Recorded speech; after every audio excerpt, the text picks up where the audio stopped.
تاریخی عالم میں دہشت، خوف اور بربریت کا ایک بیانک باب منگول سردار دریائے عنان کے علاقے میں پیدا ہوا۔ اصلی نام تموجن تھا، جس کا مطلب لوہے کا کام کرنے والا۔ چنگیز خان دنیا کی تاریخ کا ایک منفی کردار ہے جس نے لاکھوں لوگوں کو موت کے گھاٹ اتارا۔ اسے قتل و غارت دیکھ کر مزہ آتا تھا۔ صحرائے گوفی کے شمال میں دریائے کرولین اور دریائے عنان کی زرخیز وادیوں میں ان گنت قبائل کے ساتھ ساتھ منگولوں کے بھی قبائل آباد تھے۔ منگولوں کے ایک قبیلہ میں یسوکائی نامی شخص کے گھر ایک بچے کی ولادت ہوئی، جس کا نام اس نے تموچن رکھا۔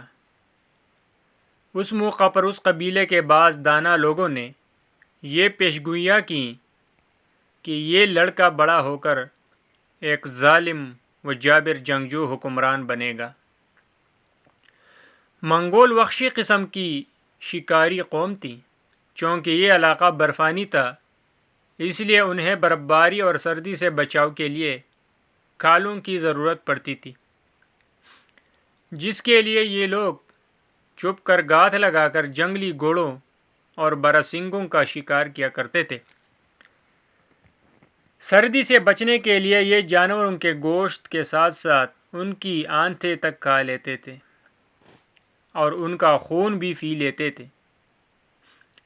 جس وقت تموجن پیدا ہوا، اس کی قوم سینکڑوں خاندانوں میں بٹی ہوئی تھی اور اس کا اپنا قبیلہ بھی ان سے ناراض تھا۔ ابھی یہ لڑکا چھوٹا ہی تھا کہ اس کے باپ کو اس کے دشمنوں نے زہر دے کر ہلاک کر دیا۔ اس طرح یہ لڑکا اپنی بیوہ ماں کے زیر سایہ اپنے دوسرے بہن بھائیوں کے ہمراہ پروان چڑھتا رہا۔ اس کی ماں اکثر راتوں کو اسے اپنے پاس بٹھا کر اس کے آباء و اجداد کی بہادری اور جرأت کے واقعات سنایا کرتی تھی۔ یہی وجہ تھی کہ تموچن بچپن ہی سے نڈر اور بہادر تھے۔ جب 1175 عیسوی کو اپنے قبیلے کا سردار بنا تو دیگر قبائل سے اس کے چپقلش شروع ہو گئی۔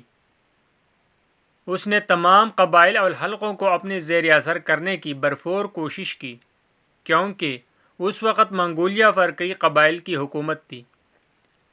پھر صورتحال کا جائزہ لینے کے بعد اس نے سب سرداروں کو اکٹھا کیا اور مل کر دیگر علاقوں کو فتح کرنے کا منصوبہ پیش کیا۔ اس مشورے کے بعد وہ بہت مقبول ہو گیا اور دیگر سب سرداروں نے اسے متفقہ طور پر اپنا سردار تسلیم کر لیا اور متفقہ طور پر دریائے عنان کے قریب ایک مجلس میں اسے چنگیز خان کا خطاب بھی دیا۔ چنگیز خان نے باقاعدہ طور پر منگول سلطنت کو ایک مضبوط سلطنت کے طور پر متعارف کروایا۔ منگول سلطنت کی فوج کی تنظیمی نو کے ساتھ ساتھ دیگر اداروں کو بھی مضبوط بنیادوں پر کھڑا کیا۔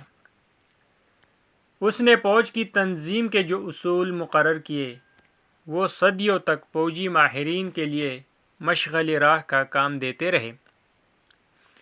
اس نے چین کو 2 دفعہ تاراج کیا اور 1214-18 تک میں 2 چینی ریاستوں ہیا اور کن پر قبضہ کر لیا۔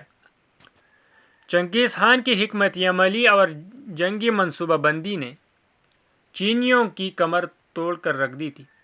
چنگیز خان اور اس کے سپاہی اب چین کی سرزمین سے کافی حد تک واقف ہو چکے تھے، لہٰذا اس نے اب ان شہروں کو فتح کرنے کا ارادہ کر لیا جن کی گرد قلعے اور پسیلیں بنی ہوئی تھیں، اور حربہ کے طور پر اس نے اپنے اس خوف کو استعمال کیا جو اس علاقے میں پھیل چکا تھا۔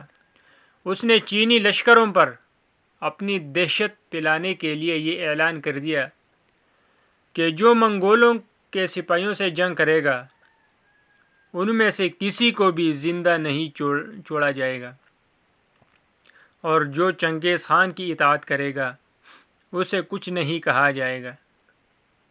1219 میں اس کے چند سفیر جو مختلف ممالک میں بھیجے گئے تھے قتل ہو گئے۔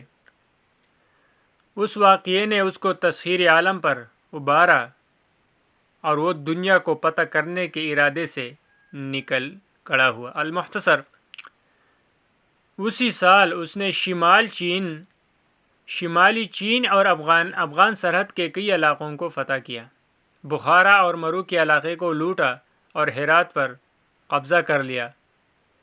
اس کے بعد ترکی اور جنوبی مشرقی یورپی ملکوں کا رخ کیا۔ اس کی فوجوں نے جنوبی روس اور شمالی ہند تک یلغار کی۔ 1227 میں چین پر تیسرے حملے کے دوران اس کا